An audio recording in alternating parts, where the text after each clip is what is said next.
What's up guys, I'm Justin with Top Priority Hunting, and today we are going to do a video on all the camera gear that we use.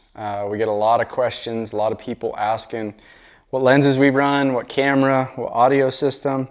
So to make it easy on you guys, we're going to give you this video and hopefully it answers any questions that you might have. So jumping into the camera, we run the Sony A7iii. We've been running it now for a couple years. It's a great camera. We previously ran the A7S II and the A7 II. However, A7S II wasn't great for photography and the A7 II wasn't great for video. This camera is all around machine. So it does everything that we need it to do. 24 megapixels, takes great photos, films in 4K, 1080, slow motion. Some great features about this camera. You got built-in app for time lapses. You have the clear optical zoom. Probably the best thing about this camera is the autofocus is unreal. So we like to run manual a lot. However, if you have to do autofocus, this camera holds, it's not gonna jump. Whatever they did from the previous models, they definitely made this camera better. Another great feature about this camera is the slow motion. The previous models, anytime you did 120 frames per second, there was a crop factor. So not only did you have to stand far back, but it just was hard to get the angles and the shots that you wanted to. This camera, there's no crop factor, so you can actually get a slow motion clip in a very wide focal range, which is pretty awesome. So the video you're actually watching through right now is also shot on an A7iii. So what we've found over the years of our filming, anytime you have two different cameras, to try to link them up in post and get the right color, the right look, have it matched correctly, it's hard to do. So we found get the same two cameras. It's nice if there's multiple guys on one hunt, we can use two cameras, run a couple different angles.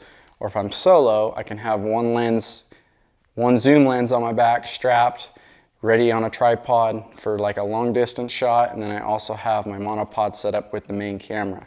So it's an easy switch, easy to edit and post.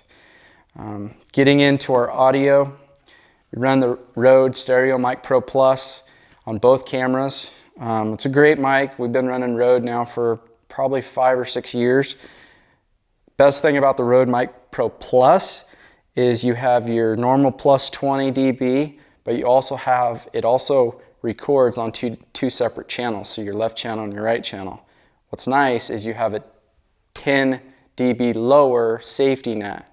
So basically what that means is you're going out and you're filming and a guy's talking and you have perfect audio on that higher end, the 20 plus, but then all of a sudden he's gonna bugle. Well, now you're blown out. So instead of having to adjust it in camera, you have the safety factor. So all you have to do is in post, go back, select the right channel for the lower audio, and then you're set. Another nice feature about these mics is they're powered on and off when the actual camera is on. So the old mics, you used to have to flip the toggle on and off. Well, that'd screw us up a bunch because you go back and watch a bunch of footage and oh crap, you forgot to actually turn the toggle on because you don't want the mic running all day long. Batteries will die. So the nice thing about this is it'll turn on when the camera's on and it'll turn off when you turn off the camera. We also run the dead kittens. So if it's windy out, throw these on there. Just kind of muffles out all the wind. I only run those if it's windy out. You lose a lot of the audio because it's got to reach through the fabric here. The mic I'm wearing right now is the RodeLink Lav Mic. It's a great mic for this kind of production. So we're in a shop where these mics would echo quite a bit. You're gonna have a lot less echo. What's also nice about this mic is you're able to use it in a tree stand. So if you're whispering, if you have any small like stocks, like that mic's gonna help you a lot. Getting into the lenses. So this lens right here, it's a 24-105 G Sony lens, f4. The f4 means it's a constant f4 aperture. So as you're zooming in and out, you're not gonna lose your aperture range. We'd like to go with the 2.8, but those lenses are outrageously priced. But the f4 seems to work great. Nice thing about the Sony cameras is they're great with low light. This lens right here is literally what we use probably 75% of the time. So when I'm walking, I'm filming landscape, filming guys talking, just camp stuff, anything, even having an elk coming in when we're archery hunting or deer hunting over the shoulder. It's a great lens out to about 100 yards, but then you can also film right up close to your subject. So this thing is solid. Yeah, just a very well built. Haven't had any issues with it. Like I said, this thing is on my main camera when I'm filming clients or filming our guys all the time. So the lens that you're seeing all this footage right now is actually a 16-35 f4 Zeiss lens.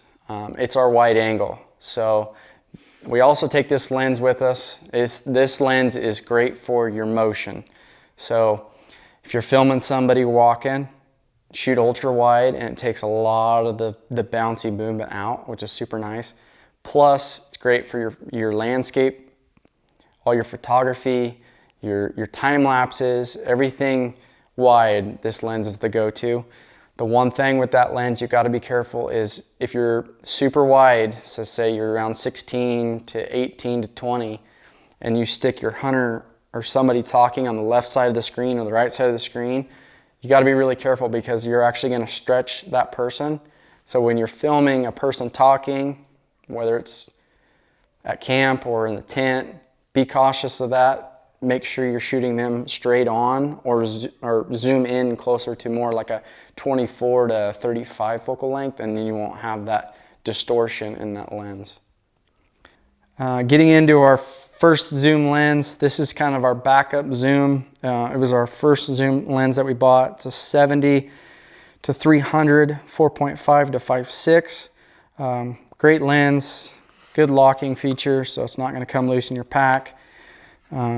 Autofocus, manual focus, and you have your full optical range as far as your ability to zoom in and out and capture your subject in your right focal length. Since then, we've upgraded to this bigger lens here on my left, which is the Sony 200 to 600 millimeter 5.6 to 6.3 beast. So it's super heavy, and it costs about $2,400.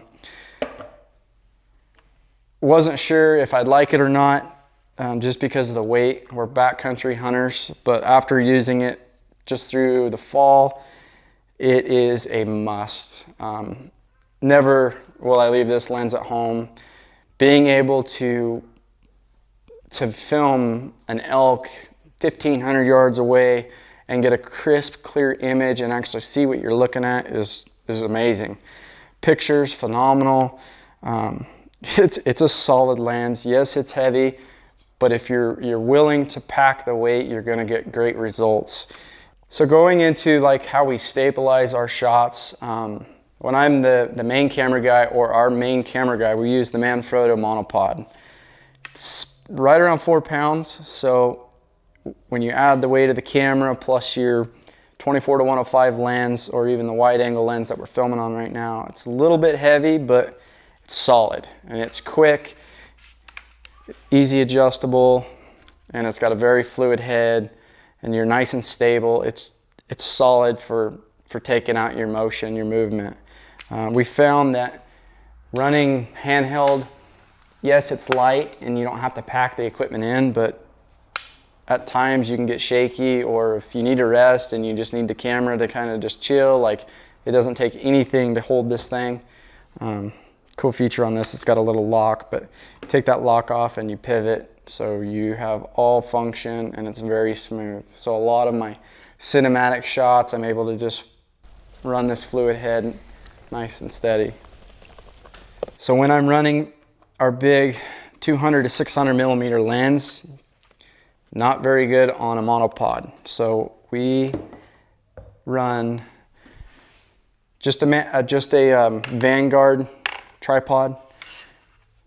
It's the Alta 233AO. Not very expensive, not the best, but we found that it's light enough, but it's sturdy enough that it works. We're looking into probably upgrading our tripod just to find something a little bit steadier. But for now, it's a great tripod. It's actually what we glass off of. And so we're able to interchange. So if we're in a situation where it's middle of the day and we're just wanting to glass, I just flip the shoe off and I'm able to put my binos or my spotter right on the same tripod. Couple accessories that we always take into the backcountry is, of course, SD cards. I just keep them in a little pouch, keeps them dry, keep them right in my side fanny on my pack. Typically we run SanDisk 64 gig cards. Speeds, I would say if you're over 95 megabytes speed, you're good. If you get up to 170, 300, that's just a little bit more price point. So I get some questions like, how many cards do I use? How many batteries do I use? And I'll take every card that we've ever purchased with me because we film all day long. And when you're in 4K, you're maximizing your space. 4K files are huge, so I take a lot of cards. This is, you know, obviously you don't want to lose that. That's the most important thing. And then batteries. So the Sony A7iii runs on a bigger battery than the A7S2 and the A7 II, the A7, all those other smaller cameras. It's almost double the size, which is a game changer. The worst thing about an A7S2 and the A7 II is you'd be filming in 4K and 30 minutes and your battery's wiped out. Now with the bigger battery, these things last way longer. I would say triple the time that you're able to film with. Wasn't sure when we first started filming, so we went ahead and bought like 15 of these things, which is a pile of money. They're not cheap, and we always buy the Sony batteries just because the knockoffs possibly don't read with the camera, so you don't know if it's saying 72% battery life, that's actually an accurate number. So we wanted to make sure that, okay, we can't go back to the truck because we're 4 miles in. So we found just pay more money, get the Sony batteries. On a week-long hunt, I'll take probably 10 to 12 batteries. So I have plenty to go through, probably using 1.5 to 2 a day, just depending on how much I'm filming. We don't run a solar system power source, so I'm not able to recharge, so that's why we run so many batteries. But say you're gonna go do a 2 or 3 day hunt, you're probably good with 4 or 5. So that's what's really nice about the new batteries. So we always keep lens cloths. You're hunting, so you're gonna get dust on your lenses, you're gonna get morning dew, you're gonna get droplets of water, so just wipe them down periodically. Always keep that in your pack. As far as keeping your items clean, keeping them dry, we always carry dry bags. So as soon as we're done filming or a rainstorm comes in, we can always throw on a dry bag, slip right over the top of the whole camera.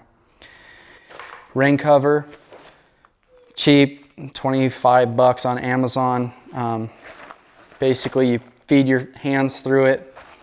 You're able to see through the screen. If you run this, you have to run the lav mic because the fabric here will rub on the top of the mic and it'll cause just terrible sounds. So if it's 30% or more on rain, we're gonna have this in our pack. It's lightweight. There's really not much to it, but it gives you the ability to be able to film when it's nasty out. Sony lenses are notorious. I think any mirrorless cameras are notorious for getting dust on the sensor. So if you're gonna be changing lenses throughout a day, you wanna make sure that when you take the lens off, you hit it with one of these plungers and just clean out the sensor.